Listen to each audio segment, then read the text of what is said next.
ദൈവം സംസാരിക്കുമെന്ന് പറയുമ്പോൾ പലർക്കും ആ അനുഭവം ഇല്ല.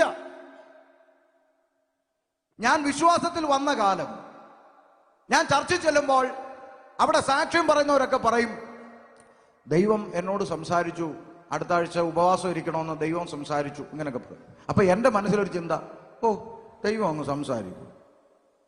ദൈവം ഇപ്പൊ വന്ന് പറയാം, ഹലോ ഗുഡ് മോർണിംഗ്, ഞാൻ ദൈവമാണ്, ഇങ്ങനെയൊക്കെ സംസാരിക്കും. ചുമ്മാ പറയുന്ന ഇവരൊക്കെ ദൈവം സംസാരിച്ചു അങ്ങനെയൊക്കെ വരുമോ? ഇവരുടെ മനസ്സിന്റെ തോന്നലായിരിക്കും എന്നൊക്കെയാണ് എൻ്റെ ചിന്തയിലുണ്ടായിരുന്നത്. ഒരു ദിവസം എൻ്റെ കൂട്ടുകാരായിരുന്ന 2 സഹോദരന്മാരുണ്ട്. അവർ ഹിന്ദു പശ്ചാത്തലത്തിലുള്ളവരാണ്, എൻ്റെ കൂട്ടുകാർ. അപ്പൊ ഞങ്ങളുടെ ജോലി എന്താ? ഇതുപോലുള്ള സന്ധ്യാസമയത്ത് ജംഗ്ഷനുകളിൽ ഒത്തുകൂടും. പിന്നെ പോക്കറ്റിലുള്ള ഷെയറൊക്കെ എടുത്തിട്ട് ഒരു കുപ്പിയൊക്കെ മേടിക്കും. അന്ന് ഞാൻ അമ്പലപ്പറമ്പിൽ ഗാനമേളയ്ക്ക് പാടാൻ പോയിക്കൊണ്ടിരിക്കുന്ന സമയമാണ്. എനിക്ക് പാട്ടെന്ന് പറഞ്ഞാൽ ഭയങ്കര ഭ്രാന്ത. ഇപ്പോഴും പാട്ടിനോട് ഭയങ്കര ഇഷ്ടമാണ്, ഭയങ്കര ഇഷ്ടമാണ് പാട്ടിനോട്. അന്ന് ഞാൻ ഗാനമേളയ്ക്ക് ഉത്സവപ്പറമ്പുകളിൽ പാടി നടക്കുന്ന സമയമാണ്.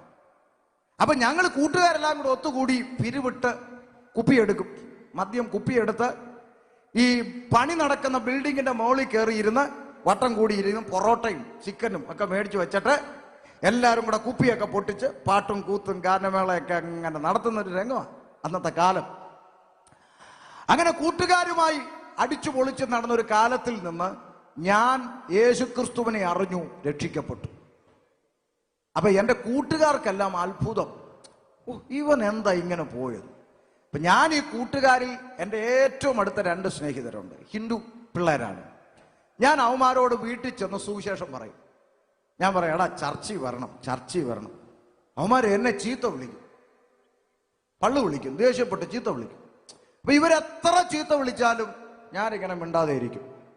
അപ്പൊ സാധാരണ ഇവർ ഒരു ചീത്ത വിളിച്ചാൽ ഞാൻ 9 എണ്ണം തിരിച്ച് പറയുന്ന ആളാ. പക്ഷെ ഞാൻ യേശുവിനെ അറിഞ്ഞപ്പോൾ ഞാൻ ഒന്നും പറയാതിരിക്കുന്ന കണ്ടപ്പോൾ ഇവർക്ക് അത്ഭുതമായി. ചേട്ടാ ഇവൻ ഇത് എന്നാ പറ്റിയെന്ന്. ഞാൻ പറഞ്ഞു, എനിക്ക് എന്താ പറ്റിയതെന്ന് അറിയാനെങ്കിലും നിങ്ങളൊന്ന് ചർച്ചിൽ വരാൻ പറഞ്ഞു.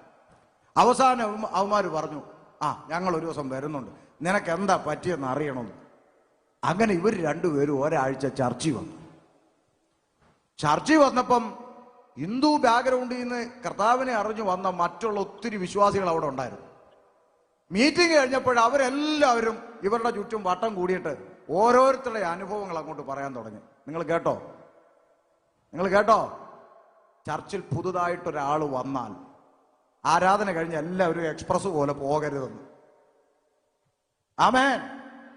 അവന്റെ അടുക്ക നിന്നൊരു 10 മിനിറ്റ് സംസാരിച്ച് ഒന്ന് ബലപ്പെടുത്തി, ഞങ്ങളൊക്കെ ഉണ്ട് കൂടെ, ധൈര്യമായിട്ട് നിൽക്കണം കേട്ടോ, ദൈവം അനുഗ്രഹിക്കും എന്നൊക്കെ ഒന്ന് പറയുമ്പോൾ അടുത്ത ആഴ്ച ഒന്ന് വരാനൊരു സന്തോഷം ഉണ്ടാവും. ഈ പുറകെ വന്നിരുന്നിട്ട് ആരും മൈൻഡ് ചെയ്യാതെ ഇറങ്ങി പോകുമ്പോൾ പിന്നെ അവർക്ക് ഇങ്ങോട്ട് വരാനുള്ളൊരു പ്രേരണ പോലും ഉണ്ടാകത്തില്ല. എന്നെ ആർക്കും ഇഷ്ടപ്പെട്ടില്ലേ? എന്നാ സന്തോഷത്തോടെ സ്തോത്രം പറഞ്ഞു. ആമേൻ. അപ്പൊ എല്ലാവരും സംസാരിച്ചു കഴിഞ്ഞപ്പോ ഈ ചെറുപ്പക്കാർക്കൊരു സന്തോഷം. അവർ അടുത്ത ആഴ്ചയും പ്രാർത്ഥനയ്ക്ക് വന്നു, പിറ്റത്തെ ആഴ്ചയും പ്രാർത്ഥനയ്ക്ക് വന്നു. 4 ആഴ്ച കഴിഞ്ഞപ്പോൾ അവർ രക്ഷിക്കപ്പെട്ടു. 7ാമത്തെ ആഴ്ച അവര് സ്നാനത്തിന് തയ്യാറായി, സ്നാനപ്പെട്ടു വീട്ടിലോട്ട് ചെന്നപ്പോൾ ഇവർക്ക് ഭയങ്കര ആവേശം, യേശുവിനെ അറിഞ്ഞതിന്റെ സന്തോഷം. ഒരു ചെറിയ അബദ്ധം കാണിച്ചു.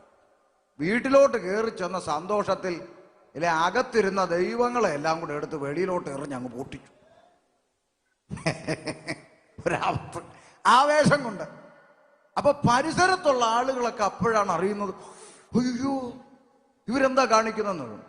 അപ്പോഴാണ് ആളുകൾ പറഞ്ഞത്, ഷമീർ എന്ന് പറഞ്ഞവൻ ഇവരെ എവിടെ കൊണ്ടുപോയി? ചർച്ചിൽ കൊണ്ടുപോയി. അപ്പൊ ഞാൻ നോട്ടപ്പുള്ളിയായി. ഞാൻ ഇത് വല്ലോ അറിയുന്നുണ്ടോ? അന്ന് മൊബൈൽ സംവിധാനമൊക്കെ വന്ന് തുടങ്ങിയിട്ടേ ഉള്ളൂ. അന്ന് അംബാനി 501 രൂപയ്ക്ക് ഒരു കൊമ്പുള്ള ഫോണൊക്കെ കൊടുത്തോണ്ടിരിക്കുന്ന സമയമാണ്. ഓർമ്മയുണ്ടോ? റിലയൻസിന്റെ ഒരു നീല, ആ സമയമാണ്. അന്ന് എല്ലാവരുടെയും കയ്യിലൊന്നും ഫോണില്ല. ഞാനിതൊന്നും അറിയുന്നുമില്ല. ഞാൻ ഒരു ദിവസം പതിവ് പോലെ ബൈക്ക് ഓടിച്ച് നേരെ ഇവന്മാരുടെ വീട്ടിലോട്ട് പോകാൻ വേണ്ടി അങ്ങോട്ട് പോകുമ്പോൾ വഴിയരികിൽ വെച്ച് എന്നെ പിടിച്ചു. ഒരു കൂട്ടം ആളുകൾ പിടിച്ചു. ഇലക്ട്രിക് പോസ്റ്റ് പോസ്റ്റിന്റെ അകത്ത് പിടിച്ചു. കൈ രണ്ടും കെട്ടിയിട്ടു. ഒരുത്തൻ ഓടി വന്നു, ഒറ്റ കിട്ടി. വായിൽ മുഴുവൻ ബ്ലഡായി. ഇടികൊണ്ടു, വായ മുറിഞ്ഞു. വെള്ളം വന്ന് അടിച്ചു.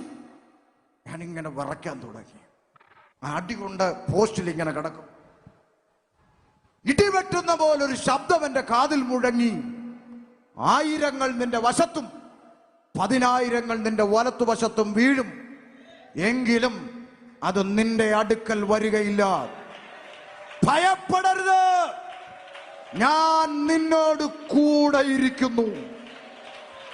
സ്തോത്രം. ആ ശബ്ദം എൻ്റെ കാതിൽ പതിച്ചത് മാത്രം എനിക്കറിയാം. ഞാൻ ബലപ്പെട്ടു.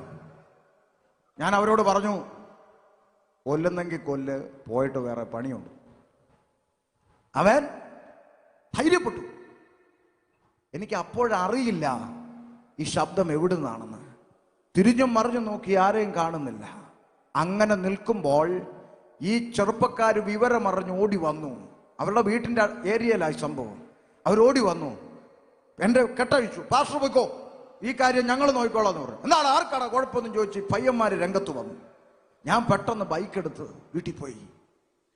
അത് കഴിഞ്ഞ് 2-3 ആഴ്ച കഴിഞ്ഞപ്പോൾ